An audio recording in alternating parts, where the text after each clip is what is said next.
Last night, all I think about is you. Don't stop, baby, you come up too. Don't want, baby, think about you. You know that I'm never gonna lose.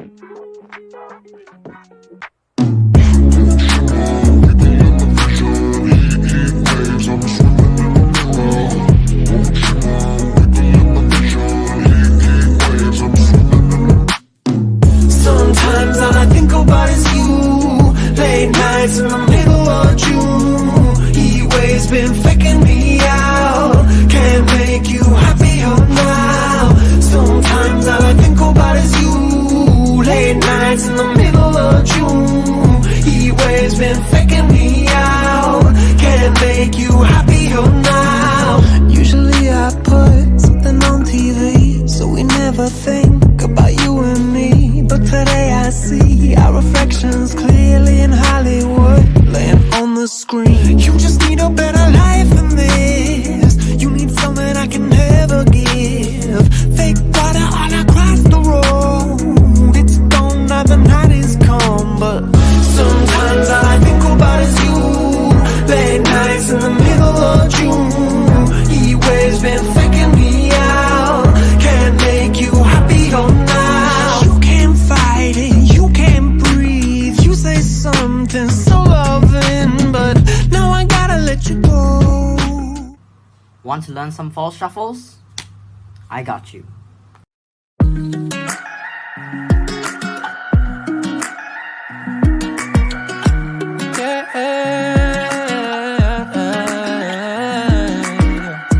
Call me at 3 a.m. saying you need somebody 需要一个人照顾去的那些旧照片早已带着我所有对你的感觉只是不知爱就叫做拜拜愿你幸福 There's no way that I'm coming back to you 有了眼门前分手的那天 是这情道理你却红了双眼面对现实 Hello guys, this is another video from Ace Up Your Sleeves.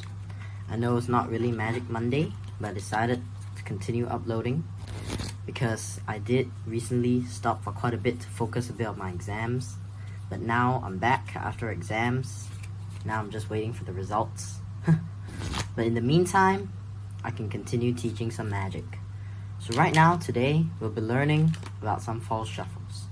So from the demonstration just now, you can see I have one false shuffle for advanced people and one false shuffle for not the advanced people. So we have this advanced shuffle, more advanced actually. It's really the same as the same shuffle for the not as advanced people.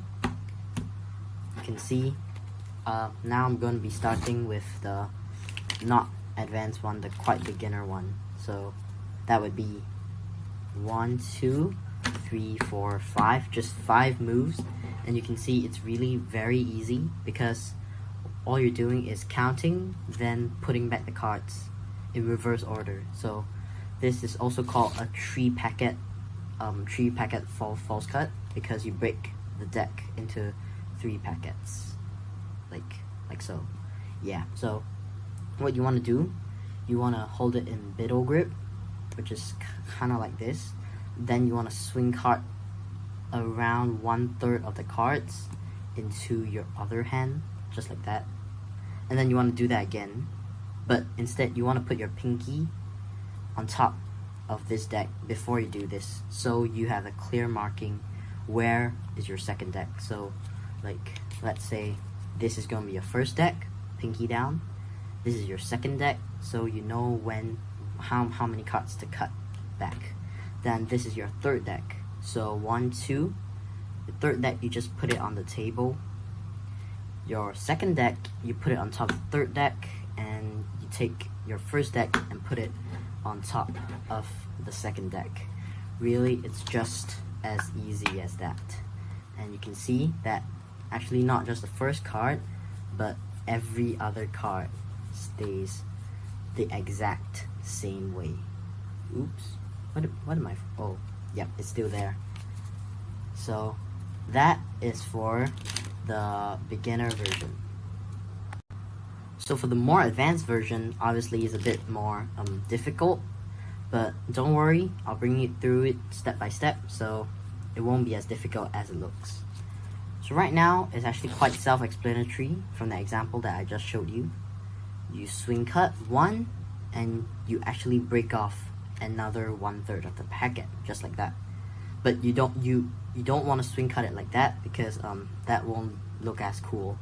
What you want to do, you want to bring your thumb from your non-dominant hand right down to the thumb of your dominant hand, and you balance this deck between your index finger and your thumb. Then you want to swivel until this deck is out jogged, like not flushed with the first deck. So I'm going to refer to this as second, first, and this is the third deck. Okay, so right now you want to put the third deck on top, flushed with the first deck. So you can see only the third deck is not flushed. Then what you want to do at this point, you want to either your middle finger or your index finger, if your index finger is long enough. I prefer my middle finger. I use my index finger to kind of pivot this second deck out. So I'm holding the second deck like this, but in the same way, I'm not letting my third deck touch the first deck. Okay, so I know this might seem a bit complicated. Let me start again. So swing cut, break open, thumb underneath, out jog. So you don't actually need to hold this beneath, it's just kind of like habitual for me, because as long as it's out jog, you know where is that point 3 of diamonds that you cut to. Then for the last deck, you just place this on top, flush with the first deck. Now for me, I prefer my middle finger. My index finger is usually curled behind like this. I would pivot this deck out, but I remain my thumb on this deck, on the third deck, so it doesn't mix with the first deck. So once I'm done with this, this is my second deck, this is my third, and this is my first deck. So 2 goes on top of 3. So to do this a bit more fashionably, instead of just putting this on top, I would turn it around, then I kind of like turn it around, and then I'm at the corner of the third deck, so I push it to my fingers and I just drop it just like this. So let me try again. I have the second deck with me, I pivoted it out, now I have it with me, I flip it over and I just drop it on top of the third deck. So right now it's 1, 3, 2. So first deck on the bottom, third deck, and we have the second deck. So right now what I do, I would just leave it here because my thumb is actually blocking the cards. So I would just do a normal straight cut. And the what? Wait, I think I might have messed up there. It's fine though. Let me just try again. Okay, so we swing cut, break it apart, thumb to pivot. Oh my days. Okay, so break up, thumb pivot, out jog. Third deck, pivot out, place the second on the third deck, table cut. Just like that, and the ace of spades should stay as the top card. And this is also a full deck fall shuffle, so every other card remains the same. So these are the false cut that you definitely need to learn. Okay, so now I'm gonna give you a bit of a demonstration of what you can use with false cuts. So now I'm genuinely gonna riffle shuffle the deck. You can see each card interlacing one another. Just like that. I can even do like a table wash. Just like that, and you can see it's all mixed up. Yeah, so all my hard work setting up the cards has actually gone to waste, but it's fine. So right now, all the cards are mixed up. You can see from the bottom, there's no particular order or whatsoever. Maybe there still is a bit, but you can tell it's quite clean as compared to previously, where everything was based on suit and numerical values. So right now, I am actually going to show you a trick that you can use these false cuts in. Okay, so these kind of shuffles are mostly used when you want to show that it's shuffled, but it's not really shuffled. So, like, let's say you ask them to take a card. This can be used in whichever routine you're gonna do. For me, I'm just gonna pretend this is an ambitious card routine.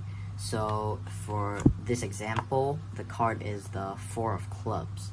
So the spectator got the 4 of clubs. They're gonna place it on top. And then what I would do first, I would just do undercut with 2 cards, just like that. So the spectator's card is not the top 2, but actually the 3rd card in the deck, just like this. So I can prepare for like something like maybe like a triple lift, and then when I bury the first card, then I'm gonna say it's not the top card either, because it's actually second or something like that. Oh yeah, so once I'm done with this, the spectators don't believe it's washed. Sometimes they will want to riffle shuffle it themselves. You can just do another false cut, like either the advanced version, or you can do the not as advanced version, but both do serve the same purpose in showing that the deck is washed when it's not really washed. I do realize that older folks, they do prefer the easier version, because in their time it's usually like cutting the decks and not so much fanciful stuff. So if you're performing it to your grandmother or grandfather, then you should definitely use the not as advanced version, because it's definitely simpler and they believe it more and it's more convincing to them. Yeah. So just like that, you trick them into thinking that you have washed the deck when you actually haven't. Then I'm just gonna continue with my ambitious card routine. So let's say you can see the top card's definitely not your card, 8 of diamonds.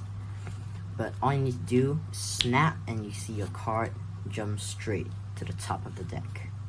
Right now I'm gonna bury your card somewhere in the middle. See, now it's also not your card, but all you need to do is snap again for your card to appear. Then for the last time, I'm gonna put this in. Now you can see that your card isn't at the top of the deck. All you need to do is snap though to really make it come on top.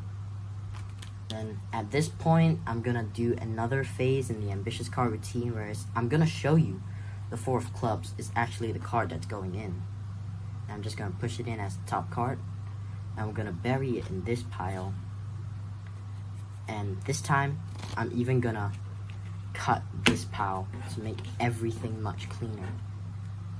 And right now, all I need to do is drop this deck right on top of that deck to make your card come back to the top. And so that is my ambitious card routine, and that is a few ways that you can use your fall shuffle for. And so that's it for today, and I hope you get to use these fall shuffles to good use. Thank you, and see you soon. Bye bye. Sometimes all I think about is you. Late nights in the middle of June. He waves been faking me out. Can't make you happier now. Sometimes I